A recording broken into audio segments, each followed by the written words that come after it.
বিশ্বে ঘটে যাওয়া সব ঘটনা নিয়ে নাগরিক সারা বিশ্ব সংবাদে স্বাগত। আপনাদের সঙ্গে আছি ফয়সাল মোর্শেদ। ফ্রিডম ফ্লোটিলার অংশ হিসেবে গাজামুখী ত্রাণবাহী কনসেশনস জাহাজটিও দখলে নিয়েছে ইসরায়েলি বাহিনী। এই জাহাজটিতে আছেন বাংলাদেশের আলোকচিত্রী শহীদুল আলম।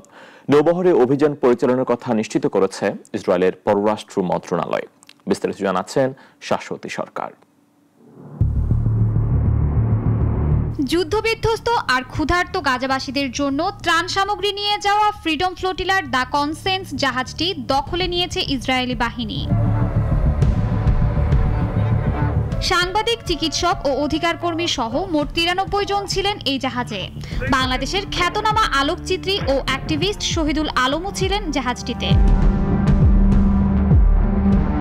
সকালে সামাজিক মাধ্যমে দেয়া এক ভিডিও বার্তায় দ্য কনসেন্সের যাত্রী শহীদুল আলম বলেন, গাজা অভিমুখী জাহাজটি মাঝ সমুদ্রে আটকে দিয়েছে ইসরায়েলি বাহিনী। সহযাত্রী সহ তাকে অপহরণ করেছে সেনারা।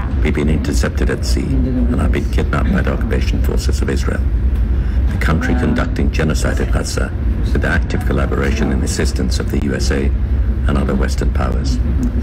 I appeal to all my comrades and friends to continue fighting for the freedom of Palestine. যুক্তরাষ্ট্র ও অন্য পশ্চিমা দেশগুলোর সহায়তায় ইসরায়েল যে গাজায় গণহত্যা চালিয়ে যাচ্ছে সে কথা তুলে ধরে সকল কমরেড ও বন্ধুদের ফিলিস্তিনের স্বাধীনতার জন্য লড়াই চালিয়ে যাওয়ার আহ্বান জানান তিনি। দ্য কনসেন্স আটকের কথা স্বীকার করেছে ইসরায়েল। সামাজিক মাধ্যমে দেয়া এক পোস্টে দেশটির পররাষ্ট্র মন্ত্রণালয় জানায়, নৌযানগুলো ও যাত্রীদের একটি ইসরায়েলি বন্দরে স্থানান্তর করা হয়েছে। সবাই নিরাপদ ও সুস্থ আছেন। যাত্রীদের দ্রুত নিজ নিজ দেশে ফেরত পাঠানোর প্রস্তুতি চলছে। তাদের দাবি, বৈধ নৌ অবরোধ ভাঙা ও যুদ্ধাঞ্চলে প্রবেশ করায় নৌবহরগুলো আটক করেছে তারা। I appeal to all my comrades and friends to continue fighting for the freedom of Palestine. Shashwati সরকার, নাগরিক। গাজায় শান্তি ফিরিয়ে নোবেল পেতে মরিয়া ট্রাম্প। কাতার, মিশরের সাথে যুক্তরাষ্ট্র ও হামাস ইসরায়েল দ্বন্দ্বের মধ্যস্থতাকারী, কিন্তু এর গোড়াতে রয়েছে গলদ। আসলে মধ্যপ্রাচ্যে চিরকালেই অস্থিরতা টিকিয়ে রেখেছে মার্কিন, কারণ দেশটির অস্ত্র ব্যবসা। মুখে শান্তির কথা বলে ইসরায়েলের রসদ জুগিয়ে চলেছে যুক্তরাষ্ট্র। গাজার আকাশে আগুন ঝরছে টানা 2 বছর ধরে। ধ্বংসস্তূপে পরিণত হয়েছে পুরো অঞ্চল, প্রাণ হারিয়েছে লাখো মানুষ। কিন্তু প্রশ্ন একটাই, এতদিন যুদ্ধ চলছে কিভাবে? কে যোগাচ্ছে এর রসদ? উত্তর দিয়েছে ব্রাউন বিশ্ববিদ্যালয়ের কস্ট অফ ওয়ার প্রজেক্ট নামের একটি প্রতিবেদন। সেখানে বলা হয়েছে 2023 সালের অক্টোবরে যুদ্ধ হওয়ার পর থেকেই যুক্তরাষ্ট্র ইসরায়েলকে দিয়েছে $21 বিলিয়ন বেশি অর্থ ও অস্ত্র সহায়তা। এই সহায়তা না থাকলে ইসরায়েলের পক্ষে গাজা, লেবানন কিংবা ইরানে যুদ্ধ চালিয়ে যাওয়া সম্ভব হতো না। বিশ্লেষকদের বক্তব্যও মিলছে একই কথা।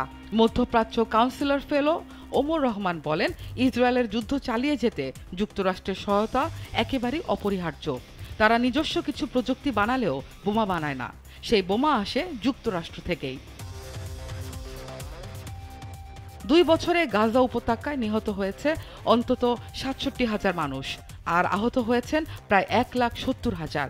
এছাড়া ইসরায়েলি হামলায় লেবাননে 4,000-এরও বেশি ও ইরানে 1,000-এরও বেশি মানুষ প্রাণ হারিয়েছেন।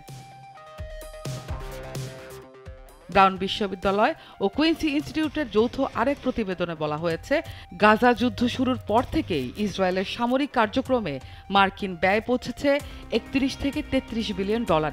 এই অর্থের বড় অংশই ফিরে যাচ্ছে যুক্তরাষ্ট্রের নিজস্ব প্রতিরক্ষা শিল্পে।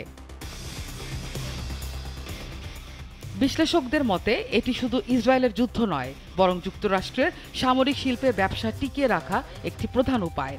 প্রশাসন বদলালেও পরিবর্তন হয়নি নীতিতে। ট্রাম্প কিংবা বাইডেন, 2 প্রশাসনই ইসরায়েলের পক্ষে। এখনও ইসরায়েলে প্রতি বছর $330 কোটি সহায়তা দেয় ওয়াশিংটন। তবে এবার এই নীতির বিরুদ্ধে মার্কিন জনগণের মধ্যে ক্ষোভ বাড়ছে। ওয়াশিংটন পোস্টের জরিপ বলছে 60% মার্কিন ইহুদি মনে করেন গাজায় ইসরায়েল যুদ্ধ অপরাধ করছে। নাবিলা মারসুক, নাগরিক। কোয়ান্টাম টানেলিং এর এক বিশেষ ধরন বৈদ্যুতিক সার্কিটে তার ব্যবহার আবিষ্কার করে পদার্থবিজ্ঞানে নোবেল পেয়েছেন 3 মার্কিন বিজ্ঞানী। কিন্তু আমাদের প্রাত্যহিক জীবনে কি কাজে লাগে তাদের এই আবিষ্কার? পদার্থবিদ্যার এই কঠিন বিষয়গুলো সহজে বুঝতে ডেস্ক রিপোর্ট। অতি ক্ষুদ্র জগতে কণা এমন কিছু করতে পারে যা বাস্তব জীবনে অসম্ভব। যেমন একটি ইলেকট্রন দেয়াল ভেদ করে অপর পাশে চলে যেতে পারে, যা বড় বস্তুর পক্ষে সম্ভব নয়। এই রহস্যময় ঘটনাই কোয়ান্টাম টানেলিং, আর সেটিকে বাস্তব প্রমাণ করেই নোবেল জিতেছেন 3 বিজ্ঞানী। এবছর পদার্থবিজ্ঞানে নোবেল পেয়েছেন যুক্তরাজ্যের জন ক্লার্ক, ফ্রান্সের মিশেল দেভার এবং যুক্তরাষ্ট্রের জন এম মার্টিনেস। তারা যৌথভাবে আবিষ্কার করেছেন ম্যাক্রোস্কোপিক কোয়ান্টাম টানেলিং ও বৈদ্যুতিক সার্কিটে এনার্জি কোয়ান্টাইজেশন। সহজভাবে বলতে গেলে নিউটনের পদার্থবিজ্ঞানের তত্ত্ব অনুযায়ী বুলেট দেয়াল ভেদ করতে পারে না, সেখানে অতি ক্ষুদ্র এক কণা দেয়াল পেরিয়ে যেতে পারে। এই অসম্ভব ঘটনাই কোয়ান্টাম বলবিদ্যার বিস্ময়। তারা দেখিয়েছেন সুপার কন্ডাক্টর নামের এমন উপাদান ব্যবহার করে এই টানেলিং প্রক্রিয়া একটি ইলেকট্রনিক সার্কিটেও সফলভাবে ঘটতে পারে। সুপার কন্ডাক্টর এমন এক পদার্থ যেখানে বিদ্যুৎ চলাচলে কোনো বাধা নেই। তাদের পরীক্ষায় দেখা যায় সার্কিটের ভেতর বিদ্যুৎ এমনভাবে প্রবাহিত হয় যেন একসঙ্গে অনেক কণা মিলে একটি বিশাল কণার মতো আচরণ করছে। দ্য রয়্যাল সুইডিশ একাডেমি বলছে তাদের গবেষণা কোয়ান্টাম প্রভাবকে মানুষের বোঝার মতো স্তরে নিয়ে এসেছে, অর্থাৎ যা এতদিন অণু-পরমাণুর জগতে সীমাবদ্ধ ছিল তা এখন বাস্তব যন্ত্রে ব্যবহার করা সম্ভব। এই আবিষ্কার ভবিষ্যতের প্রযুক্তি যেমন কোয়ান্টাম কম্পিউটার, কোয়ান্টাম ক্রিপ্টোগ্রাফি ও কোয়ান্টাম সেন্সরের ভিত্তি তৈরি করেছে। নোবেল বিজয়ী জন ক্লার্ক বলেন, আমরা যে মোবাইল ফোনে কথা বলছি এটিও কোয়ান্টাম বলবিদ্যারই এক বাস্তব প্রয়োগ। অদৃশ্য কণার রহস্য উন্মোচন করে কোয়ান্টাম জগতের দরজা খুলে দিয়েছেন 3 নোবেলজয়ী। তাদের গবেষণাই হয়তো ভবিষ্যতে সুপার কম্পিউটার বা বুদ্ধিমান প্রযুক্তির ভিত্তি করে দেবে। ইশরাত জাহান, নাগরিক। বাণিজ্যিক সম্পর্ক জোরদারে ভারতের উদ্দেশ্যে যাত্রা করেছেন ব্রিটিশ প্রধানমন্ত্রী কিয়ার স্টারমার। দুদিনের এই সফরে তার লক্ষ্য সম্প্রতি স্বাক্ষরিত চুক্তিগুলো বাস্তবায়নে নতুন গতি আনা। ব্রিটিশ প্রধানমন্ত্রী কিয়ার স্টারমারের সফরসঙ্গী হয়েছেন শতাধিক প্রতিনিধি, ব্যবসা, সংস্কৃতি ও শিক্ষা খাতের শীর্ষ ব্যক্তিরা। লক্ষ্য সম্প্রতি স্বাক্ষরিত মুক্ত বাণিজ্য চুক্তির বাস্তবায়নে গতি আনা। গত জুলাইয়ে ভারতের প্রধানমন্ত্রী নরেন্দ্র মোদীর সঙ্গে এই চুক্তিতে সই করেন স্টারমার। এতে টেক্সটাইল, হুইস্কি ও গাড়ির ওপর শুল্ক হ্রাস এবং পারস্পরিক বাজারে ব্যবসা সম্প্রসারণের সিদ্ধান্ত নেওয়া হয়। 3 বছর অগোছালো আলোচনা শেষে চলতি বছরের মে মাসে চুক্তির সব ধাপ সম্পন্ন হয়। উদ্দেশ্য ছিল যুক্তরাষ্ট্রের শুল্ক নীতির প্রভাব এড়িয়ে দ্রুত সমঝোতায় পৌঁছানো। চুক্তি অনুযায়ী 2040 সালের মধ্যে ভারত ও যুক্তরাজ্যের মধ্যে বাণিজ্য আরও $34 মিলিয়ন বাড়ানোর লক্ষ্য নির্ধারণ করা হয়েছে। তবে শুধু এই পরিসংখ্যান নয়, ব্রিটিশ সরকার বলেছে এতে আরও বড় সম্ভাবনার দুয়ার খুলছে। স্টারমারের সফরে অংশ নিচ্ছে ব্রিটিশ পেট্রোলিয়াম, রোলস রয়েলস, ডিয়াজিও এবং স্কচ হুইস্কি অ্যাসোসিয়েশনের মতো বড় প্রতিষ্ঠান। নতুন চুক্তিতে ভারতের বাজারে হুইস্কির শুল্ক 150% থেকে ধাপে ধাপে কমে 40% নামানো হবে।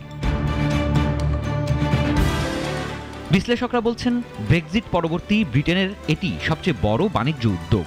স্টারমার জানিয়েছেন, এটি শুধু একটি চুক্তি নয়, বরং অর্থনৈতিক প্রবৃদ্ধির জন্য একটি নতুন সূচনা।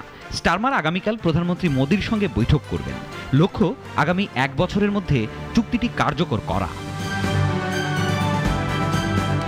এদিকে ব্রিটিশ এয়ারওয়েজ ঘোষণা দিয়েছে 2026 সাল থেকে লন্ডনের হিথ্রো থেকে দিল্লিতে নতুন 3য় ফ্লাইট চালু হবে।